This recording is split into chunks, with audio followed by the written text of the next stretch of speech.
ଆଜିର ଶିକ୍ଷାଦାନ କାର୍ଯ୍ୟକ୍ରମକୁ ସମସ୍ତ ବିଦ୍ୟାର୍ଥୀଙ୍କୁ ଶୁଭେଚ୍ଛା ଓ ଅଭିନନ୍ଦନ ଜଣାଉଛି।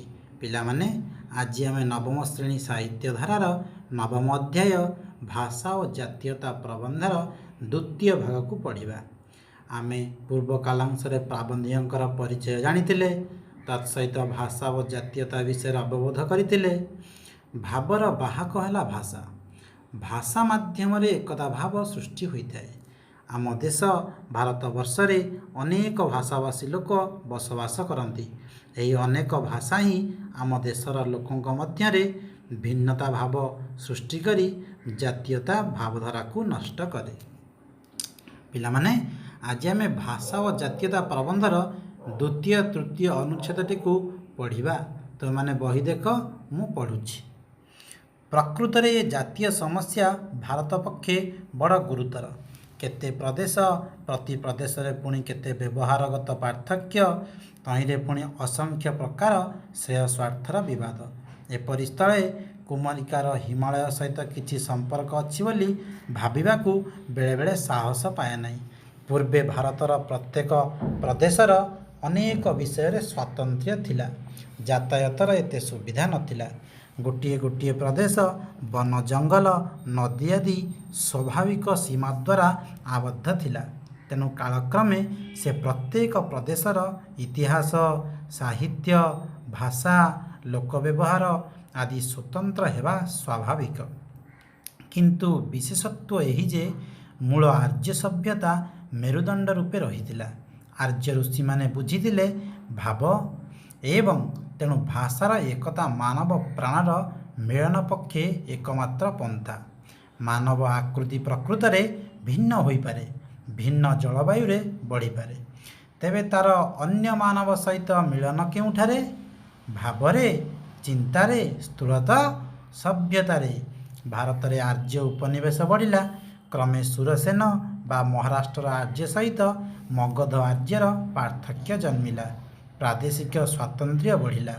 ମାତ୍ର ସଂସ୍କୃତ ଭାଷା ଓ ବୈଦିକ ଭାବ ଏ ବହୁଳ ସ୍ୱାତନ୍ତ୍ର୍ୟ ମଧ୍ୟରେ ସୁନ୍ଦର ସୁଦୃଢ଼ ଏକତା ରଖିଥିଲା ଏବଂ ଆଜିଯାଏ ରଖିଛି। ଦ୍ରାବିଡ଼ ସଙ୍ଗେ ଆର୍ଯ୍ୟର ସଂଘର୍ଷ ହେଲା। ସେ କ୍ରମେ ଆର୍ଯ୍ୟ ଭାଷା, ଆର୍ଯ୍ୟ ଭାବ ଏବଂ ଆର୍ଯ୍ୟ ସଭ୍ୟତା ଗ୍ରହଣ କଲେ। ପରିଣାମରେ ଦ୍ରାବିଡ଼ ଆର୍ଯ୍ୟ ସଙ୍ଗେ ଏକାବେଳକେ ମିଶିଗଲେ। ପିଲାମାନେ, ଆମେ ଦ୍ୱିତୀୟ ତୃତୀୟ ଅନୁଚ୍ଛେଦଟିକୁ ଆଜି ପଢ଼ିଲେ। ସେହି ଅନୁଚ୍ଛେଦର ମଧ୍ୟରେ କେତେକ ନୂତନ ଶବ୍ଦ ଅଛି, ତାକୁ ଆଲୋଚନା କରିବା। ଶ୍ରେୟ, ତହିଁରେ ପୁଣି ଶ୍ରେୟ ସ୍ୱାର୍ଥର ବିବାଦ ବିଷୟରେ ଲେଖା ଅଛି। ଶ୍ରେୟ ଶବ୍ଦର ଅର୍ଥ କଲ୍ୟାଣ ବା ମଙ୍ଗଳ। ସ୍ୱାତନ୍ତ୍ର୍ୟ, ପୂର୍ବେ ଭାରତରେ ପ୍ରତ୍ୟେକ ପ୍ରଦେଶର ଅନେକ ବିଷୟରେ ସ୍ୱାତନ୍ତ୍ର୍ୟ ଥିଲା। ତେଣୁ ସ୍ୱାତନ୍ତ୍ର୍ୟ ଶବ୍ଦର ଅର୍ଥ ହେଉଛି ସ୍ୱାଧୀନତା ବା ପାର୍ଥକ୍ୟ।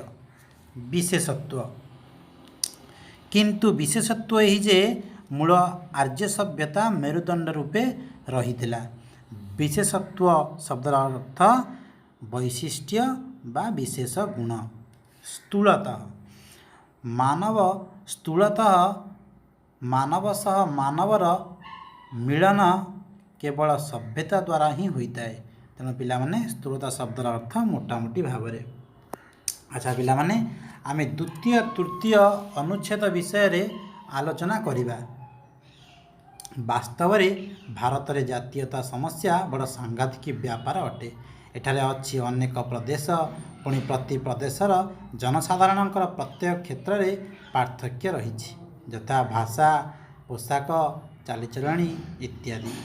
ଏପରି ସ୍ଥାନରେ କୁମାରିକା ଠାରୁ ହିମାଳୟ ପର୍ଯ୍ୟନ୍ତ ଏକ ବୋଲି କହିବାକୁ ଭରସା ପାଏ ନାହିଁ। ଅତୀତରେ ଭାରତରେ ଅନେକ ପ୍ରଦେଶ ରହିଥିଲା। ତନ୍ମଧ୍ୟରେ ଅନେକ ପାର୍ଥକ୍ୟ ମଧ୍ୟ ରହିଥିଲା, କାରଣ ଗମନାଗମନର କୌଣସି ସୁବିଧା ସୁଯୋଗ ନଥିଲା। ଗୋଟେ ଗୋଟେ ରାଜ୍ୟ ବନ ଜଙ୍ଗଲ ଓ ନଦୀ ଆଦି ସୀମା ଦ୍ୱାରା ଆବଦ୍ଧ ଥିଲା। ତେଣୁ ସେ ଅଞ୍ଚଳର ଇତିହାସ, ସାହିତ୍ୟ, ଭାଷା, ଲୋକମାନଙ୍କର ବ୍ୟବହାରରେ ପ୍ରଭେଦ ରହିବା ସ୍ୱାଭାବିକ କଥା। ଭାରତର ମୂଳ ସଭ୍ୟତା ହେଲା ଆର୍ଯ୍ୟ ସଭ୍ୟତା। ଆର୍ଯ୍ୟ ଋଷିମାନେ ବୁଝିଥିଲେ ଭାବ ଏବଂ ଭାଷା। ତେଣୁ ଭାଷାର ଏକତା ମାନବ ପ୍ରାଣର ମିଳନ ପକ୍ଷେ ଏକମାତ୍ର ଉପାୟ ଥିଲା। ମଣିଷର ଶାରୀରିକ ଗଠନ, ଚାଲିଚଳଣି ଓ ବସତି ସ୍ଥାପନରେ ଭିନ୍ନତା ହୋଇପାରେ, କିନ୍ତୁ ସେମାନଙ୍କ ମଧ୍ୟରେ ଜାତୀୟତା ଭାବ ଦେଖାଯାଏ। ସାଧାରଣତଃ ସଭ୍ୟତା କ୍ଷେତ୍ରରେ ଧୀରେ ଧୀରେ ଆର୍ଯ୍ୟ ଉପନିବେଶ ବଢ଼ି ଚାଲିଲା। କ୍ରମେ ଶୂରସେନ ବା ମହାରାଷ୍ଟ୍ରର ଆର୍ଯ୍ୟମାନଙ୍କ ସହ ମଗଧ ଆର୍ଯ୍ୟର ପାର୍ଥକ୍ୟ ଦେଖାଦେଲା।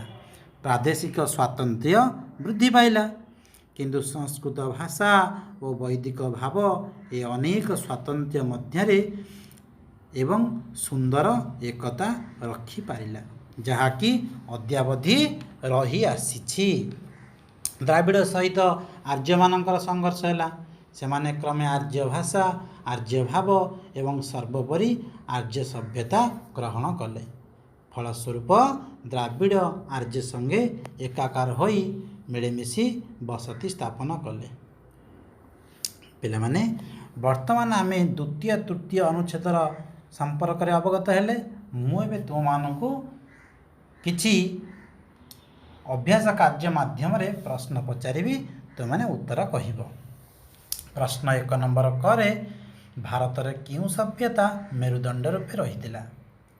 ଭାରତରେ ଆର୍ଯ୍ୟ ସଭ୍ୟତା ମେରୁଦଣ୍ଡ ରୂପେ ରହିଥିଲା। ଖ, ପ୍ରବନ୍ଧରେ କାହା କାହା ମଧ୍ୟରେ ସଂଘର୍ଷ ହୋଇଥିଲା ବୋଲି କୁହାଯାଇଛି? ପ୍ରବନ୍ଧରେ ଆର୍ଯ୍ୟ ଓ ଦ୍ରାବିଡ଼ମାନଙ୍କ ମଧ୍ୟରେ ସଂଘର୍ଷ ହୋଇଥିଲା ବୋଲି କୁହାଯାଇଛି। ପ୍ରଶ୍ନ ଗ, ପ୍ରଶ୍ନ 2 ନମ୍ବର, ପିଲାମାନେ ଆସ ଆମେ ଭ୍ରମ ସଂଶୋଧନ ବିଷୟରେ ଜାଣିବା। ସାହସକୁ ଭ୍ରମ ସଂଶୋଧନ କଲେ ସାହସ। ସ୍ୱାଭାବିକ କ'ଣ ହେବ ସେମିତି? ସ୍ୱାଭାବିକ। ସ୍ଥୂଳତଃ ଭ୍ରମ ସଂଶୋଧନ କଲେ କ'ଣ ହେବ ପିଲାମାନେ? ସ୍ଥୂଳତଃ। ଉପନିବେଶ ଭ୍ରମ ସଂଶୋଧନ କଲେ କ'ଣ ହେବ? ଶୁଦ୍ଧ ରୂପ ଉପନିବେଶ। ଆଚ୍ଛା ପିଲାମାନେ, ଆଜିର କାଳାଂଶକୁ ଏଠାରେ ବିରାମ ଦେବା। ତତ୍ସହିତ ଅନ୍ୟ ଭାଗ ଗୁଡ଼ିକୁ ପରବର୍ତ୍ତୀ କାଳାଂଶରେ ଆଲୋଚନା କରିବା। ଧନ୍ୟବାଦ।